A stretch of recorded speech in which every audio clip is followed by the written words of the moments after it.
Your great-grandmother fed 7 people on a paycheck that ran out before Wednesday. She kept a coffee can of bacon grease on the back of the stove and a sack of cornmeal under the porch. Number 22 on this list cost your kin 11 cents a serving in 1953. Number 14 was the meal your grandmother made when the rent man stayed too long and the cupboard ran low. Number 9 on this list passed from her hands to your mother's hands, to your kitchen, plate after plate. These 25 cheap suppers were designed for one thing: getting a black family from Sunday to Sunday on what the white grocer left behind. Hit subscribe before this list ends. Here are the 25 cheap soul food suppers poor black families ate in the 1950s. Number 25, tomato gravy and rice. A can of tomatoes from the corner store cost a dime in 1954. A scoop of bacon grease sat in a coffee tin behind the stove, free because nothing got wasted in that kitchen. She melted the grease in a cast iron skillet, stirred in a heaping spoonful of flour, and let it brown like the color of a paper bag. Then the tomatoes went in, juice and all, and she beat them with the back of the spoon until the gravy turned a deep rust red. White rice from a 5-pound sack was already simmering on the back burner. She ladled the gravy over the rice in chipped ceramic bowls and called the children in from the yard. You could feed a working family of 6 for 16 cents on a Tuesday night in Greenville, Mississippi. The thing is, the dish didn't need meat to taste like dinner. The grease did the work. Your grandmother knew that. The grocer never did. Number 24, salt pork and white beans. A pound of salt pork at the country store ran 14 cents in 1951. A bag of dry navy beans cost less than a quarter and fed 8 people for 2 days. The beans soaked overnight in a porcelain pan on the back porch. By morning, they had doubled in size, like the pot itself was breathing. Your grandfather poured them into the heavy iron pot before he walked to the mill. The salt pork went in whole, fat side up.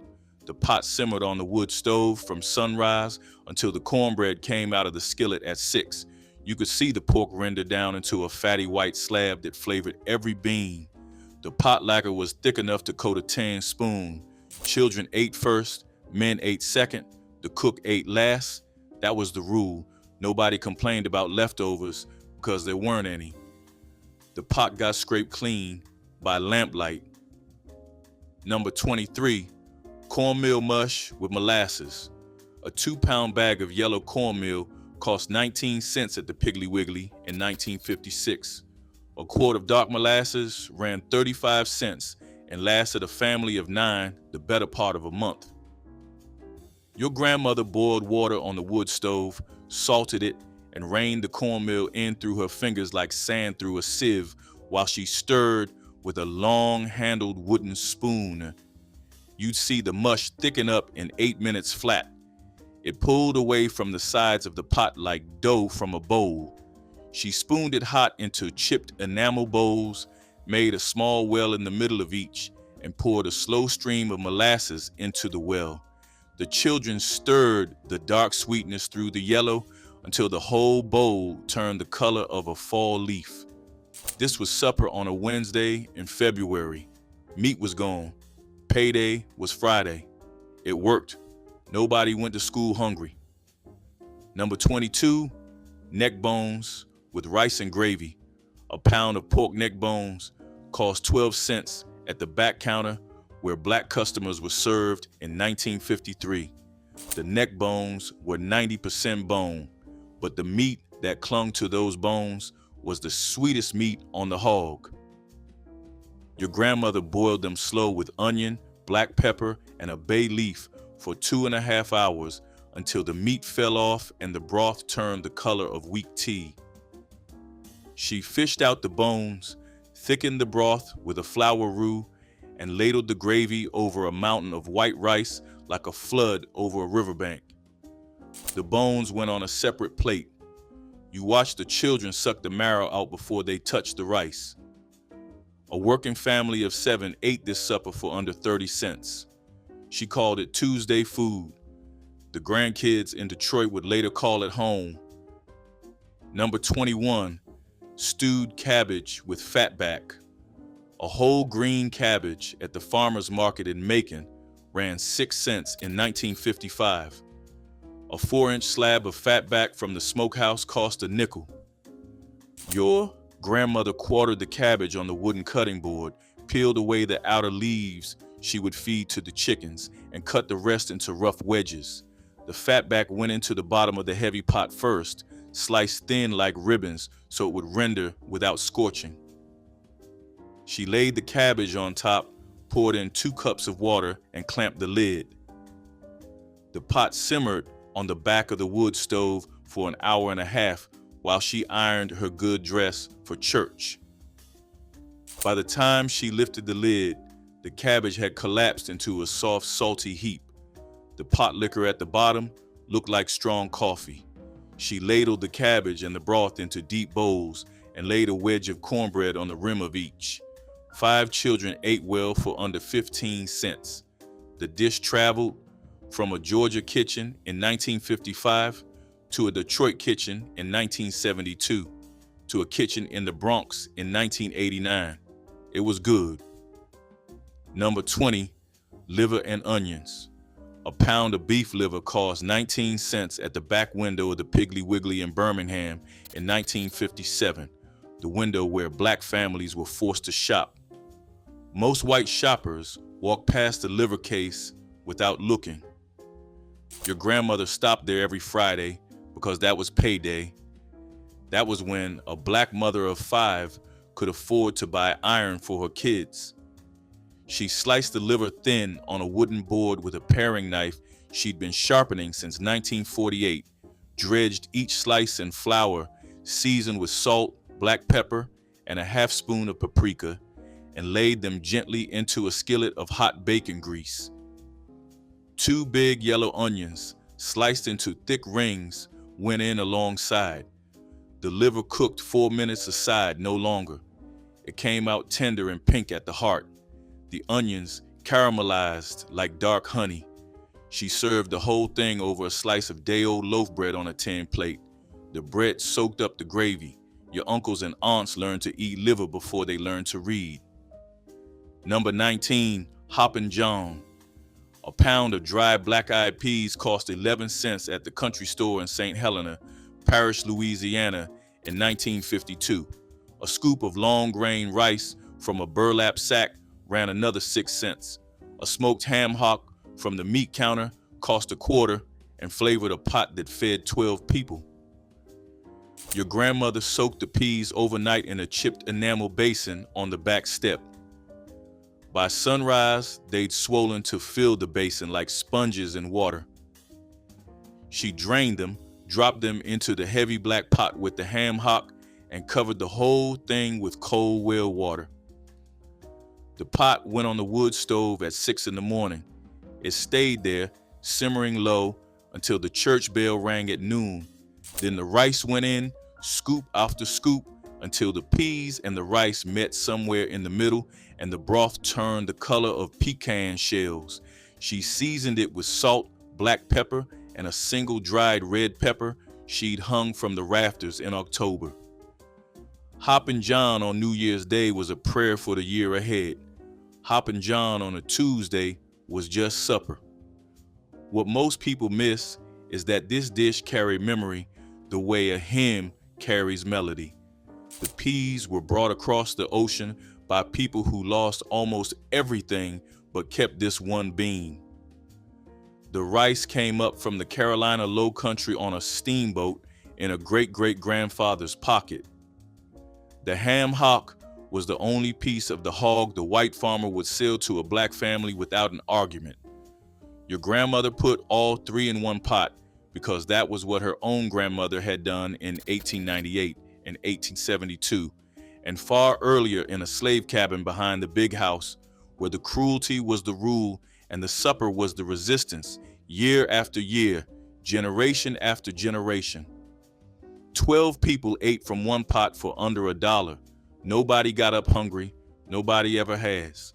Your kin ate this for the same reason yours might tonight. Number 18, smothered potatoes and onions. A 10-pound sack of white potatoes from the Saturday market cost 59 cents in 1958. That sack lasted a family of 8 nearly 2 weeks. Your grandmother peeled 6 potatoes on the back porch with a paring knife, so dull she'd stopped sharpening it years before. She sliced them thick into a deep cast iron skillet, threw in 2 big onions cut like half moons, and poured in just enough bacon grease to coat the bottom. The lid went on. The heat went low. The skillet sat there for 40 minutes. Every 10 minutes, she lifted the lid and turned the potatoes once with a long-handled spoon. By the end, the potatoes were soft on the inside and crisp brown on the outside, and the onions had melted into a sweet, jammy mess that flavored everything like a slow rain on dry corn. She served the whole skillet over cornbread for less than 30 cents total. Best supper in your grandmother's house that month. Number 17, cornmeal fried catfish. A pound of fresh caught catfish from the levee man cost 11 cents in 1954.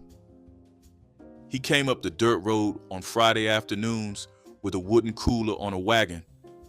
Your grandmother always bought 2 pounds.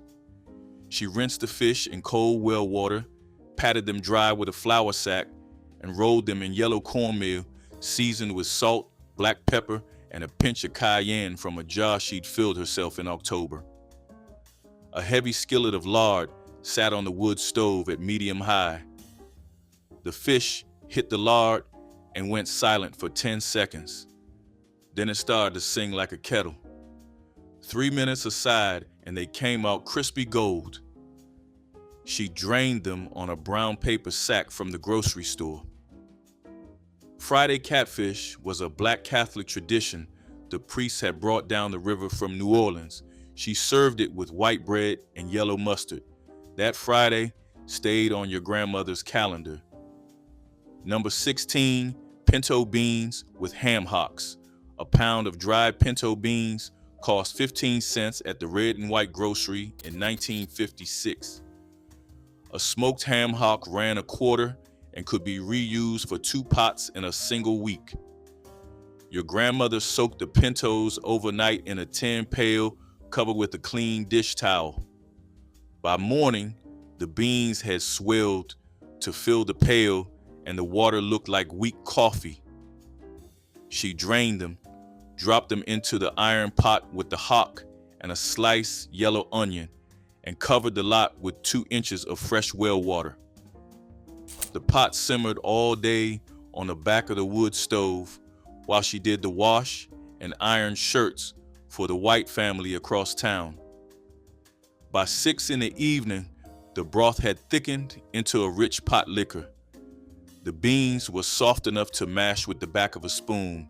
She served them over rice with a square of cornbread on the side. You could feed 8 people for under 60 cents. Best beans in 3 counties. Number 15, smothered turkey wings. A pound of fresh turkey wings cost 19 cents at the meat counter in 1957. Most white shoppers passed the wings by because they didn't know what to do with them. Your grandmother knew exactly what to do. She washed the wings in cold water, dredged them in flour, seasoned with salt, black pepper, garlic powder, and a pinch of poultry seasoning, and browned them in a skillet of bacon grease until the skin was crisp like paper. Then the wings went into a deep pot with 2 yellow onions, 3 stalks of celery, and 4 cups of water. The lid went on. The pot simmered on the back burner for 2.5 hours. By supper time, the meat was falling off the bone and the broth had turned into a thick mahogany gravy. She served the wings over rice with the gravy ladled across both. 6 children licked their fingers clean. You'd watch the wing bones get picked over twice. Number 14, cornbread and Potlikker. A pan of cornbread cost about 8 cents to bake in 1953. A pot of greens, left behind a quart of dark green broth most white cooks threw away. Your grandmother poured that potlikker into chipped soup bowls and crumbled hot cornbread on top until each bowl was nearly solid. The cornbread soaked up the salty, smoky liquid like a sponge in a sink. A spoonful was warm, soft, and tasted like a meal 3 times its size. She served it on Thursday nights when the meat budget had been spent on Sunday's chicken and payday was still a day away. The whole supper for a family of 7 cost under 15 cents. It used nothing that would have otherwise been thrown out. The part few people talk about is that Potlikker carried black folks through Reconstruction, the boll weevil years, and the long lean stretch after that.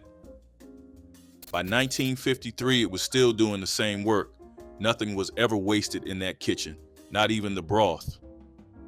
Number 13, Fatback and grits. If you grew up in a sharecropper's household in Georgia or South Carolina in the 1940s, your morning started the same way every day: a slice of fatback fried in a cast iron skillet until the edges curled and the grease pooled. Then a bowl of grits cooked in water with that rendered fat stirred through. Fatback cost almost nothing because white families did not want it. Butchers sold it for pennies a pound, and the salt preserved it for months. For black children, this was breakfast every single day. Not sometimes, every day. The fat kept you full through hours of walking miles to the segregated school that had no cafeteria. Nutritionists would later call this diet deficient.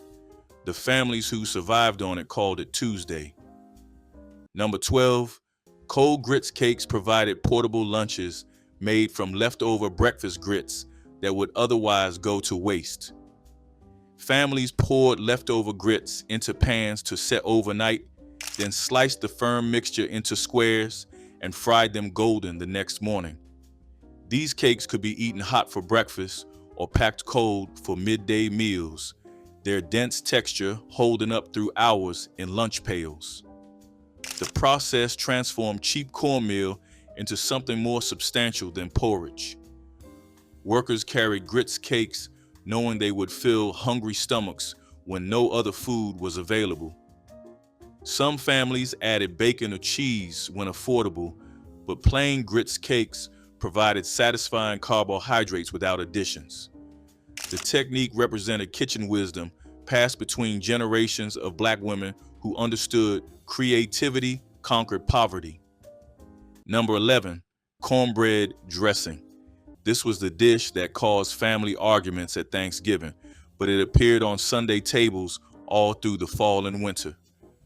A woman in Macon, Georgia, made cornbread a day ahead, crumbled it by hand, and mixed it with celery, onion, sage, boiled eggs, and chicken broth from scratch.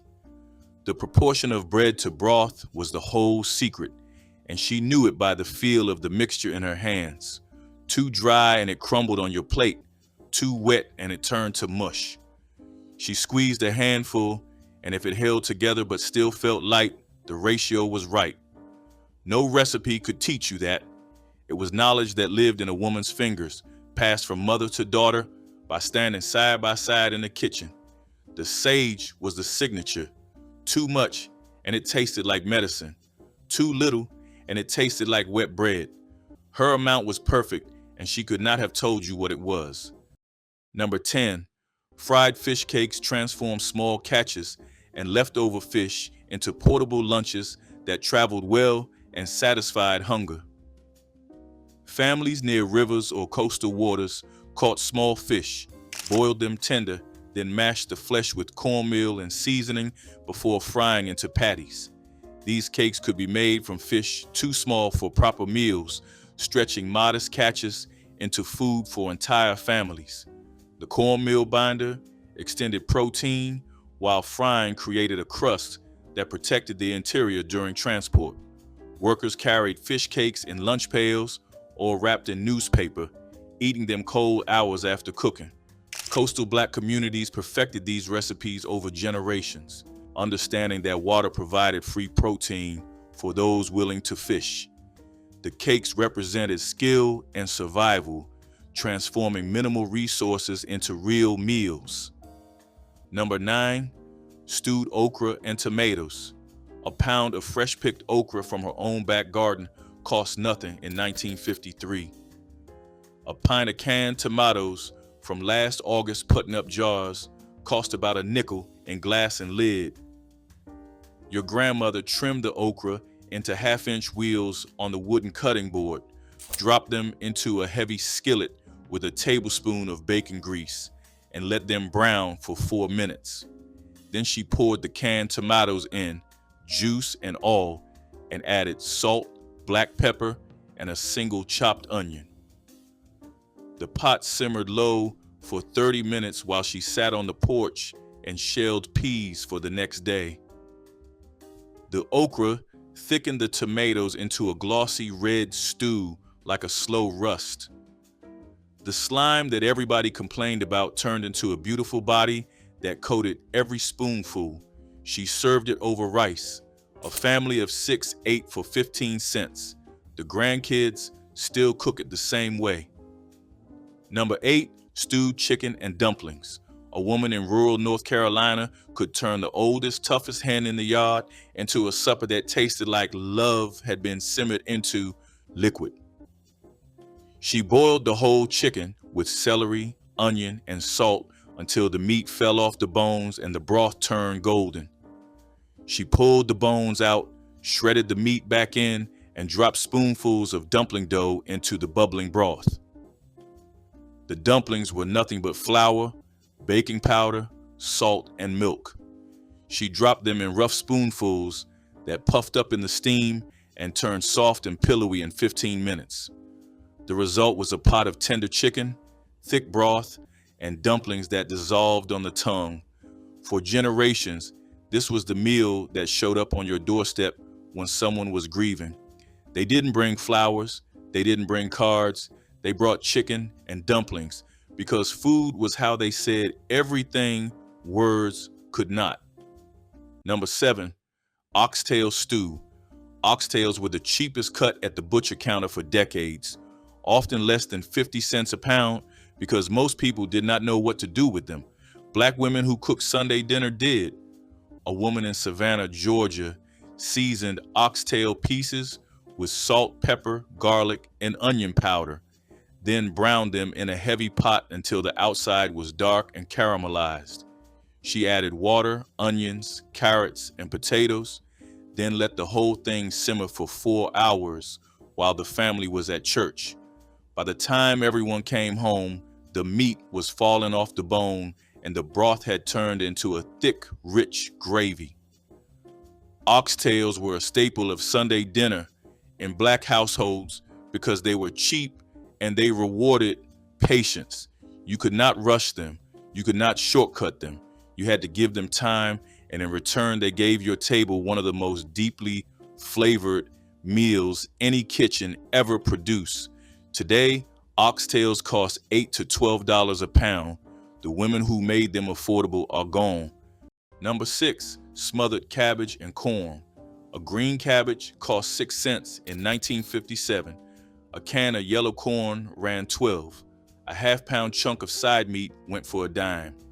Your grandmother cut the cabbage into rough chunks, dropped them into the heavy iron pot with the side meat sliced thin underneath, and poured in the can of corn juice and all.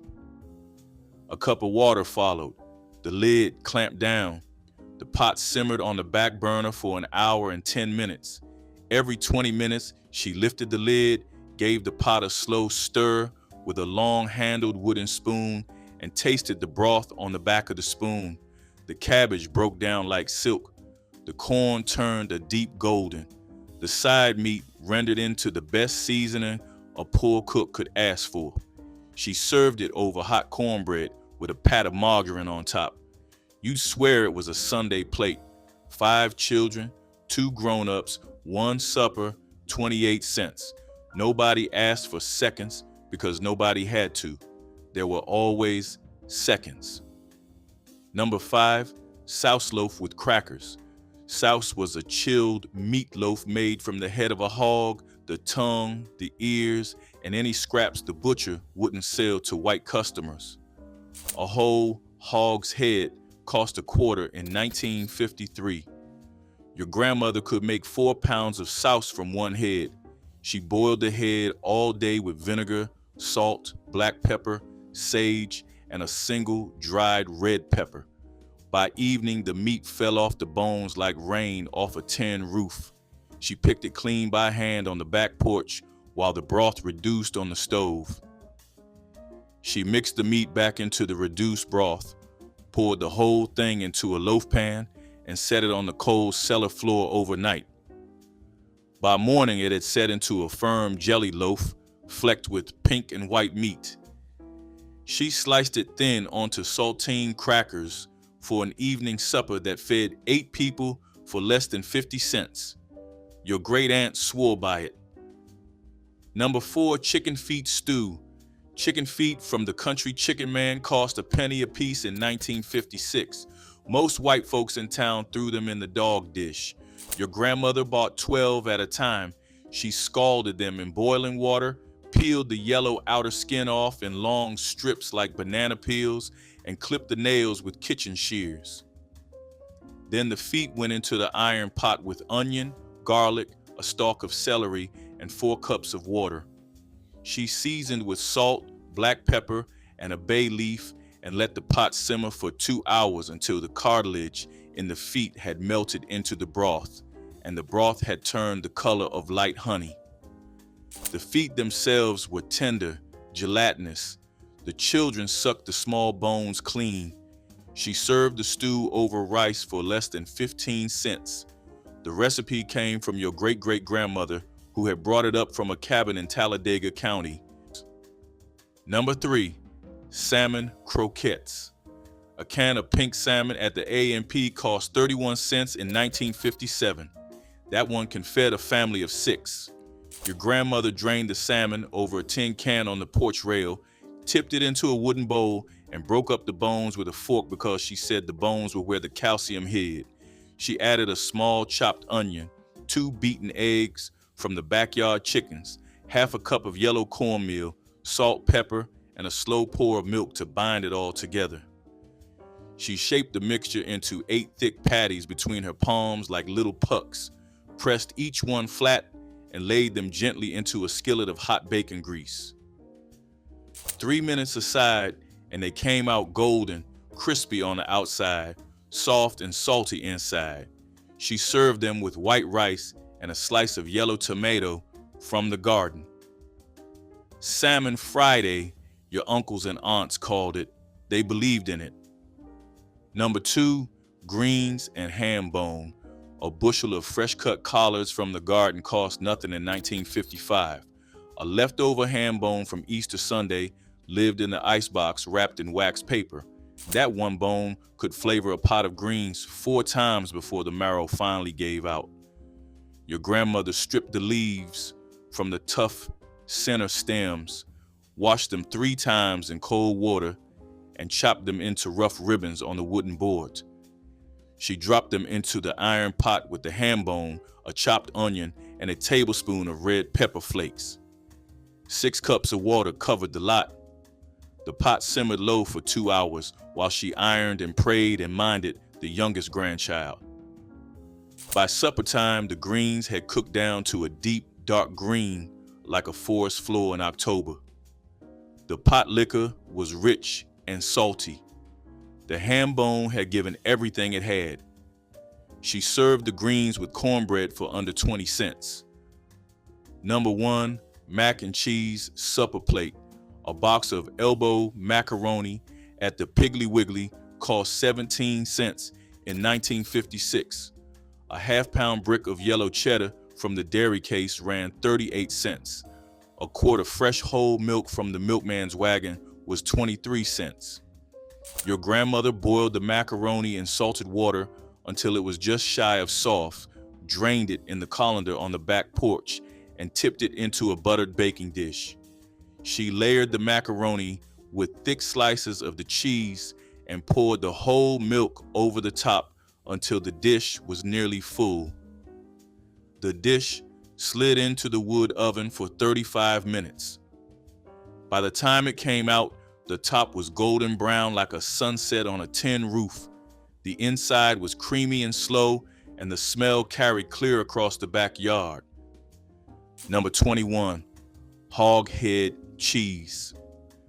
Hog head cheese was Souse's country cousin, denser, more peppery, and shaped like a brick.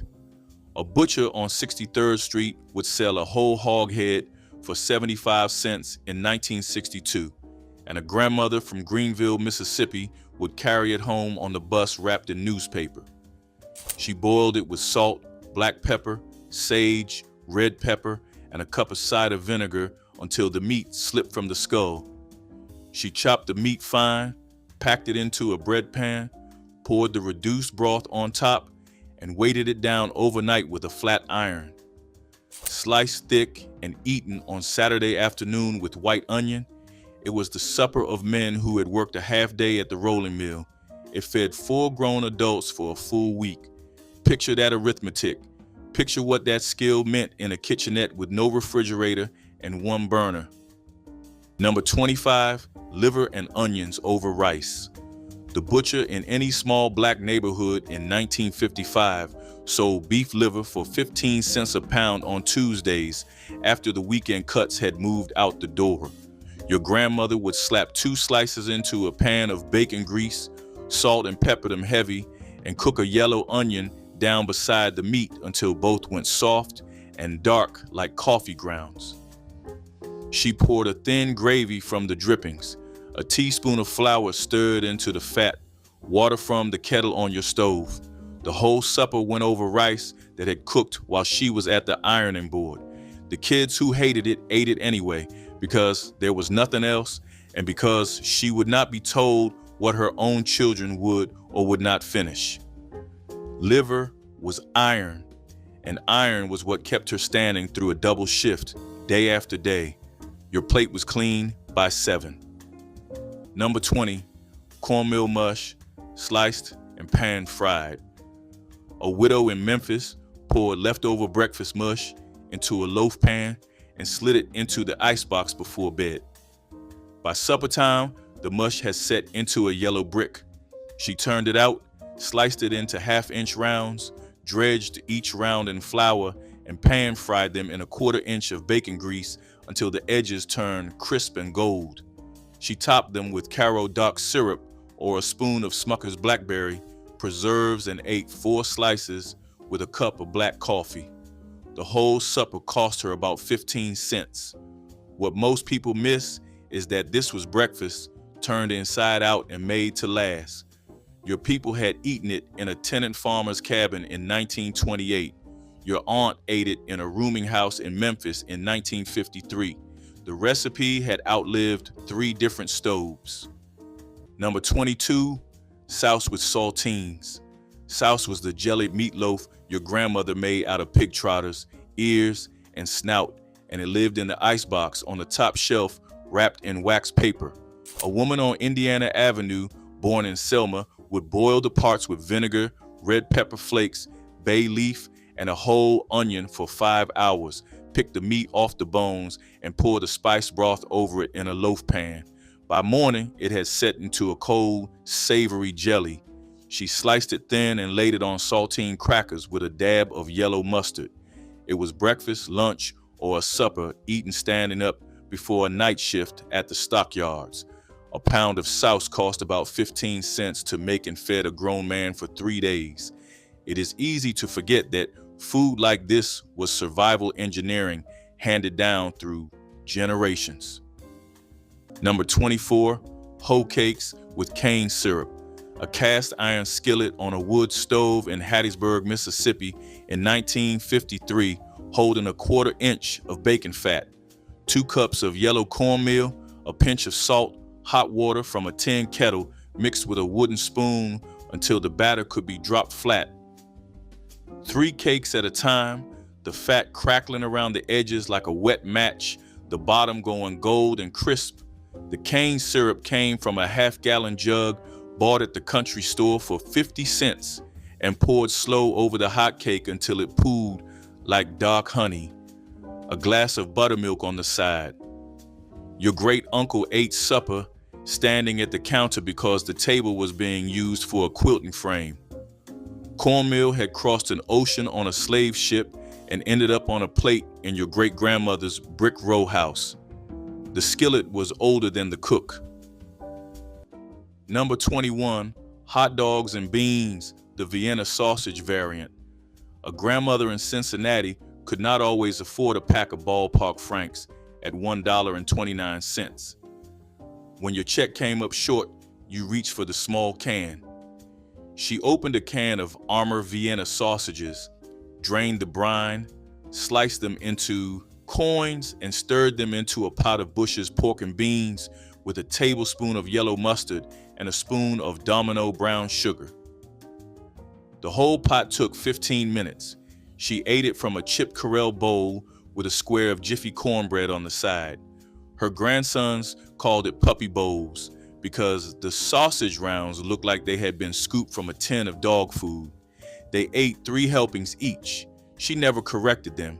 Your pot was empty before the Andy Griffith rerun ended. Number 25, Sunday fried chicken with cornbread.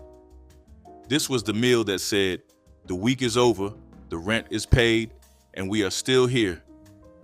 A woman on East 43rd Street would buy a whole fryer on Saturday afternoon at the Walgreens butcher counter for about 89 cents a pound. She cut it into 8 pieces, soaked them in buttermilk overnight in a jelly jar, and dredged each piece in flour, seasoned with salt, black pepper, and a little paprika for color. Then she fried the chicken in a heavy cast iron skillet in a 1/4 inch of lard, turning each piece only once. The cornbread baked in the same oven in a greased iron pan that had belonged to her mother in Yazoo City, Mississippi. She served it with a pitcher of sweet tea and a bowl of hot sauce on the side. Her grandchildren would remember the smell of that kitchen for the rest of their lives. The thing is, this was not a meal. This was a promise kept on a tablecloth. Number 21, chicken feet stew. The poultry shop in any city with a black neighborhood sold chicken feet for 2 cents a piece in 1955 because no white grocer would put them on the shelf. Your great aunt would dunk a dozen feet in boiling water, peel the yellow scaly skin off in sheets like a sunburn, and clip the toenails with kitchen shears. She simmered the feet in a pot with a knob of Fatback, a cut potato, a halved onion, and a handful of dried lima beans for 2 hours until the cartilage softened and the broth went thick and gelatinous like a French velouté. Served over rice with a spoon of pepper sauce. The feet were eaten with your fingers, the cartilage worked off the small bones, and the broth was sipped from your bowl. A working family ate a stew that tasted like a French restaurant for the price of a postage stamp. Number 17, smothered pork chops with rice and gravy. End-cut pork chops ran 89 cents a pound at the Piggly Wiggly in 1984, and a grandmother in Atlanta bought 4 of them on a Tuesday because Tuesday was when she let herself remember what Sunday used to taste like. She seasoned the chops with Lawry's, dredged them in flour, and browned them hard in Crisco until the bottom of the pan went brown and sticky. She lifted the chops out, sweated a chopped onion in the drippings, stirred in 3 spoons of flour, and poured in a cup of water and a splash of evaporated milk. The gravy turned the color of pecan shells. She nestled the chops back in, covered the pan, and let it simmer 40 minutes on the lowest flame, a pot of rice on the back burner, your Sunday supper on a Tuesday. She set 2 plates out of habit. She ate from one and said grace anyway. Number 24, sweet potato pie supper. On the South Side in the 1960s, there were nights when the pie was the whole supper because the pie was what was left. A grandmother on South Wabash would buy a 5-pound bag of sweet potatoes for 29 cents, boil them in a dented pot on a hot plate, and mash them with evaporated milk, sugar, nutmeg, and a hard pat of butter. She rolled the crust out on a piece of wax paper because her kitchen had no counter. The pie baked in a borrowed oven down the hall. She served slices warm on saucers with a glass of cold milk. You sat at the kitchen table in your school clothes and you ate dessert for dinner, and nobody in the apartment called it strange. Nobody called it a hardship either. It was Tuesday. The rent was due Friday. The pie was beautiful. Back then, a pie could be a supper, and a supper could be a love letter. Number 20, hot water cornbread. A bowl of yellow cornmeal, a pinch of salt, a spoon of bacon grease, and boiling water from your kettle stirred in until the meal seized into a stiff dough. Your grandmother shaped it into ovals between her wet palms like clay and slid them into a skillet of hot lard. The outsides shattered when you bit them. The inside stayed soft as pudding. 3 minutes aside, lifted out onto a stack of newspaper, salted while still hissing like rain on a tin roof. Hot water cornbread was the supper of a woman who had 35 cents and 4 mouths and 40 minutes between her shift at the laundry and your children walking home from school. It was bread that needed no oven and no rising and no loaf pan. It was the technique of a kitchen that had to feed people fast and hot. Number 23, syrup biscuits for breakfast as supper. A widow in Birmingham mixed 2 cups of self-rising flour, a 1/4 cup of Crisco, and enough buttermilk to bring it together. She rolled the dough out on a square of waxed paper, cut biscuits with the rim of a Welch's jelly jar, and slid the pan into a 425 oven. 12 minutes. While they baked, she warmed Cairo dark syrup in a small saucepan with a knob of margarine until it was thin enough to pour. She split each hot biscuit, drizzled the syrup, and ate 2 for supper at 6 with a cup of Maxwell House coffee. The whole plate cost about 30 cents. Your great-grandmother had eaten the same thing in 1912 in rural Alabama when there was no meat. If you have ever had a hot biscuit with syrup standing in for supper, you know what your people were doing. The recipe was old. Your hunger was older. Number 19, smelt fry at the lakefront. Every April in the 1960s, black families from 43rd Street would walk down to 31st Street Beach at midnight with charcoal, cornmeal, and an old iron skillet. The smelt were running. Men stood knee-deep in the freezing lake with dip nets and pulled up silver fish the size of a finger, 100 at a pass. The women dredged the fish whole in seasoned cornmeal and fried them on a grill on the sand while the children slept on blankets. You ate them bones and all, crunching through the tail with a squeeze of lemon and a dash of hot sauce. A grandfather who had grown up fishing the Yazoo River would smile and say the lake remembered him. Here's the part that surprised me about that night on the beach. It was free food, fresh food, and a ritual that tied Mississippi boyhood to a Chicago spring. That mattered more than any restaurant meal ever did. Number 18, salt pork and butter beans. 3 slices of salt pork, scored with a knife on the rind side like a checkerboard, fried in a heavy pot until the fat rendered out and the meat went crisp. A pound of dried butter beans, soaked overnight in a mason jar of cold water, drained and dropped in. Water to cover by 2 inches. A halved onion, a bay leaf if your grandmother had one. The pot simmered on the back of the stove for 3 hours while she did your wash and iron shirts for the white family who paid her $7 a week. By 6, the beans had broken down into a creamy gravy like vanilla pudding. The salt pork was soft and the kitchen smelled like a Sunday in the country. Served over rice with a slice of raw onion and a square of skillet cornbread. The pot fed 6 and gave a quart of leftovers for your children's lunch tans the next morning. Number 22, tuna and rice casserole. A retired bus driver in Cleveland kept his pantry to 7 items by the middle of the month: 2 cans of chicken of the sea, a box of minute rice, a can of Campbell's cream of mushroom, a sleeve of saltines, evaporated milk, an onion, and a brick of government cheese. He chopped the onion, browned it in margarine, stirred in the rice, the soup, the milk, and a splash of water, then folded in the drained tuna and a handful of crumbled saltines. He grated the government cheese over the top and baked it covered for 30 minutes. The casserole came out hot and binding and quiet.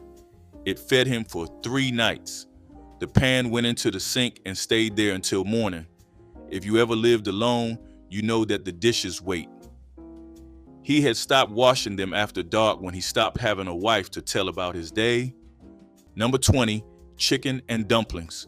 A widow on South Michigan Avenue made this every other Wednesday from a single whole chicken that cost about $1.20 at the Woolworth grocery counter.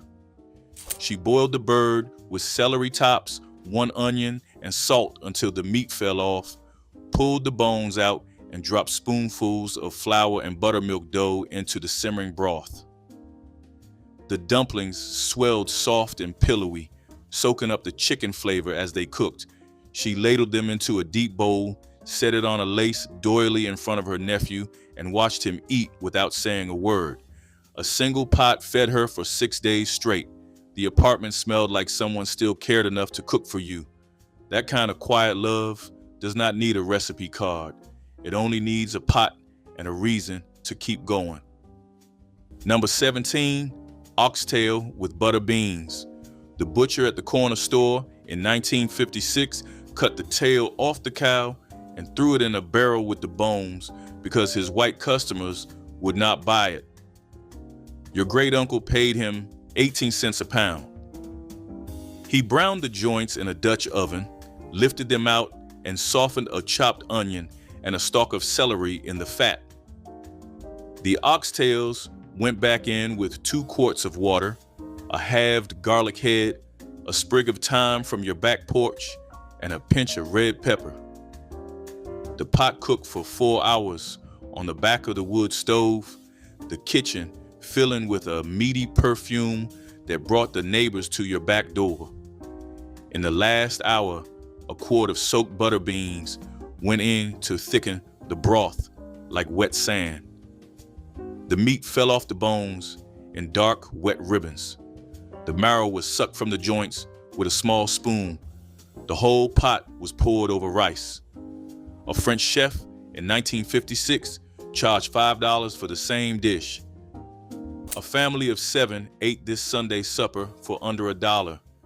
Your grandmother called it her Sunday plate. You can still smell it. These 25 suppers were a strategy your grandmother carried in her head from the meat counter to the wood stove every week of every year. The strategy worked.